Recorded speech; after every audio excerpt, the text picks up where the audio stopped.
Hər kəsə salam. 2025-i xilas edirəm gün 8-ə xoş gəlmisiniz. Bugünkü mövzumuzda 30 gün 30 fərqli məndə dünən sərgiyə saldığım kitablar haqqında bu gün şərh vermək var.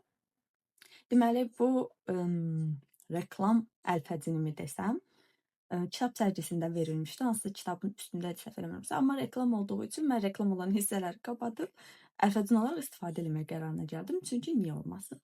Daha doğrusu mikrofon olaraq istifadə etməyə qərarına gəldim.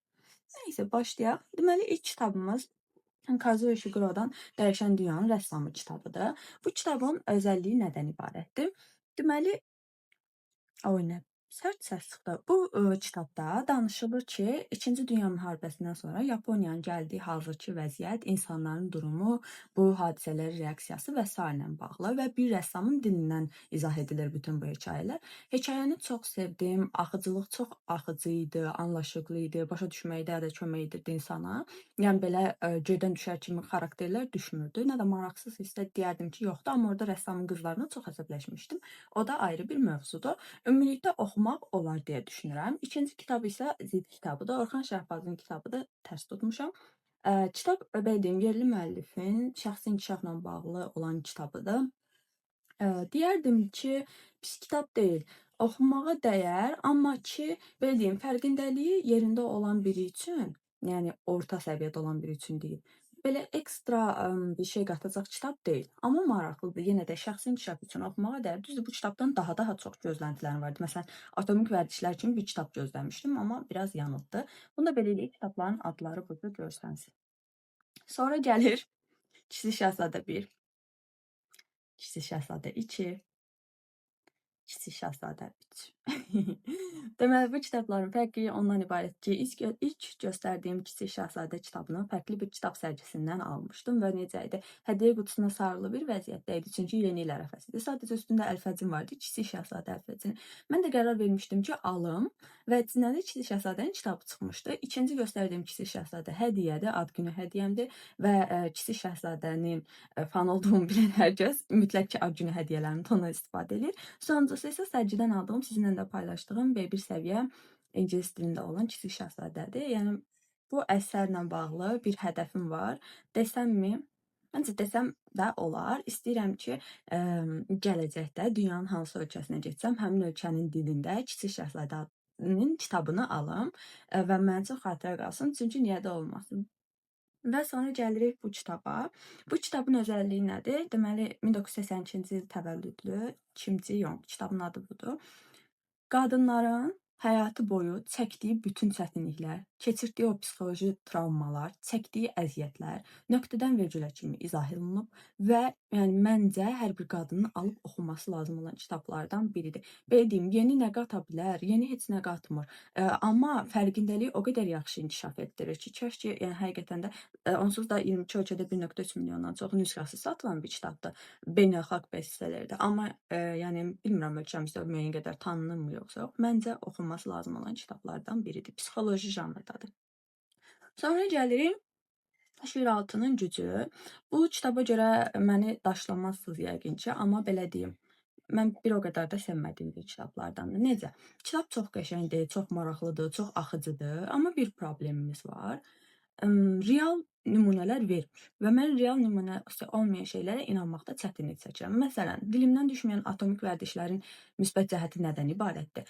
Bütün izahlar ili ilə, az qala ki, yəni saatı saniyəsi ilə verilib və mən ona güvənə bilirəm ki, bu aparılan tədqiqat realdır. Amma bu kitabda danışılan bütün nümunələrdə bir dəfə yanıma yaxınlaşan bir pasiyent, müəyyən bir tədbirdə çıxış eləndə yanıma gələn bir dinləyicim, yəni bu şəkildə izah olunur. İnşallah ki, daşlanmaram, amma belə deyim, maraqlı kitabdır. Xüsusilə orada evliliklə bağlı olan hissə var ki, məncə gənc qızların oxuması lazım olan hissələrdən biridir, sırf o hissə hətta. Amma belə deyim, totalda sıradan bir şəxsi inkişaf kitabıdır. Məsələn, mən bunun əvəzinə ikinci dəfə atomik vərdişləri oxumaq istəyərdim. Sonra gəlir mənim sayəsində mükafat qazandığım Bongsun bacı əsəri. Bu da yenə aya daxili şiddət desəm var, günümüzün reallığı desəm var. Demək olar ki, bütün problemlər burada da açıq-aydın şəkildə özünü göstərir. Bu kitablar birazdan məni itirəcək, biraz bu tərəf eləyək. Bu niyə kölgə düşür? Bu hamı işığı açır, qəşəng görünür. Mən işığı açıram, kölgə düşür. Nəysə. Gəlirik mənim 2025 üçün top planımda olan kitaba. Çox, çox, çox sevirəm. Yəni bu məncə həyatım boyu deməyim də indi, amma yəni uzun bir müddət ilk beşliyimdə qalan bir kitab olacağına əminəm. O qədər maraqlıdır ki, psixoloji janrdadır. Nietzsche və həkimin burada Brönner idi, səhv eləmirəmsə adı. Onun deməli, necə deyim, onların dialoqları əsasında əslində psixoloji bir açılım görürük. İnsanın daxili dünyasına enir. Yəni həqiqətən də o qədər həm də təsir edici kitabdır ki, kitabdakı xəstəlik yəni müəyyən qədər insan öz bədənində də hiss eləyə bilər, amma yəni dediyim kimi oxumağa dəyər. Belə anlatmaq istəmirəm uzun-uzun, çünki məncə hər kəs bunu özü oxuyub özü o nəticəyə gəlməlidir. Yəni hər zaman ilk 10-umda və ya ilk 5-imdə qalacaq kitablardan biri. Sonra mənim çox gec tanış olduğum, amma bəyəndiyim digər bir əsər Çərpələngi Uçuran. Əslində bu kitabdır, Çərpələngi Uçurandır və indi növbəti göstərəcəyim kitabda məndə çox uzun bir müddət var. Sadəcə heç cürə vaxt eləyib oxuya bilmirdim. Demək ki, 2025-ə qismət imiş. Bu kitabı da çox bəyəndim. Niyə bəyəndim? Hekayənin gedişatı o qədər belə maraqlı irəliləyir ki, yəni o qədər acınacaqlı həyatlar görürük ki, yəni reallıqla əlaqəsi olan şeyləri bu cəhətdən çox sevirəm. Yəni tamamilə həyatın içindəndir. Ona görə sonu daha xoşbəxt bitsəydi daha yaxşı olardı. Çünki o qədər əziyyətdən sonra bir də sonu gəldi. Açıq bitmədi düzdür, amma yəni sonu da gəldi bir nə bilim belə, yəni ortalama 50-50 bitdi. Amma yenə də qəşəng kitabdır. Onsuz da mənim qəşəng kitabdır deməyimə belə ehtiyac yoxdur. Yəni bestseller kitabdır. Hər kəsin dilindən düşməyən, hər kəsin əlindən düşməyən bir kitabdır. Oxumağa dəyər. Amma adamı depressiyaya salacaq bir kitabdır da həm də. Və son olaraq klassiklərdən qeyri oxuduğum sonuncu kitab da Nietzsche'nin İyinin və Kötünün Ötəsində əsəridir. Kaş bunun Azərbaycancası olardı. Bir də Azərbaycancasını oxuyardım. Belə deyim, hər insanın sevəcəyi janrdan bir kitab deyil. Qoyaq bura. Deməli, ya da belə deyək. Hər insan sevəcəyi janrdan bir kitab deyil, çünki fəlsəfədir, yəni fəlsəfik janrda bir kitabdır və hətta hər birimizin bildiyi o çox məşhur söz olan qaranlığa nə qədər çox baxırsansa, o da bir o qədər çox sənə baxır ifadəsi də bu kitabdandır. Deməli, kitabın özəlliyi ondan ibarətdir ki, fəlsəfi olaraq bir şey haqqında danışır, izah verir, göstərir və s. Sonradan indi açsam bilmirəm, o səhifə gələr yox. Aforizmlər var kitabımızda. Yəni bölmə-bölmədə məsələn 103-cü bölmə, 105-ci bölmə. Sonra da həmin bölmədən çıxan aforizmlər bu şəkildə göstərilib kitabımızda. Yəni maraqlı cəhəti odur. Belə deyim, yəni kitab arxa səslərin mənim səsimdən daha bərk gəlməyib. Bir də mikrofon işlədəcəm. Nəysə.